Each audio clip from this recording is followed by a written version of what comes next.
అనగనగా ఒక ఊళ్ళో ఒక పిసినారోడు ఉండేవాడు.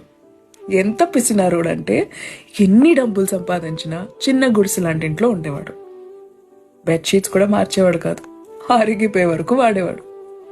ఉద్యోగానికి కూడా నలిగిపోయిన బట్టలు వేసుకుని వెళ్ళేవాడు, ఇస్త్రీకి డబ్బులు మిగిల్చాలని. వయసుకు వచ్చినా పెళ్లి చేసుకోలేదు, ఎందుకంటే పెళ్ళం వస్తే మళ్ళీ ఖర్చులైపోతాయి, పిల్లలు పుడితే ఇంకా ఖర్చులైపోతాయని.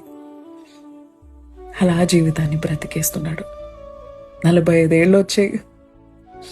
ఇంకా నేను రిటైర్ అయిపోతాను అని అనుకున్న సమయాన తన ఇంటి తలుపు తట్టి మరీ యమధర్మరాజు లోపలికి వచ్చాడు. ఈ సమయం అయిపోయింది, పదా అని. అప్పుడే అయిపోయిందా? ఇప్పటివరకు నేను ₹1,00,00,000 సంపాదించాను, ఈ డబ్బులు తీసుకుని నాకు కొంచెం ఆయుష్ ఇస్తారా అని అడిగాడు. యమధర్మరాజు గట్టిగా నవ్వాడు. కుదరదని చెప్పాడు. ఒక్క క్షణం సమయం ఇవ్వండి అని ఒక పేపర్ తీసి ఒక చిన్న లెటర్ రాశాడు. ఈ డబ్బులు ఎవరికి దొరికితే వాళ్ళు, దయచేసి జీవితాన్ని బ్రతకడానికి వాడండి. చావులో ఇది దేనికి పనికిరాదు అని డబ్బుల మూటలు రాసి పడేసి బయటికి సిరేశాడు. జీవితాన్ని బ్రతకండి, దాచుకోకండి. Nothing is forever. చిన్న కథ నచ్చిందా?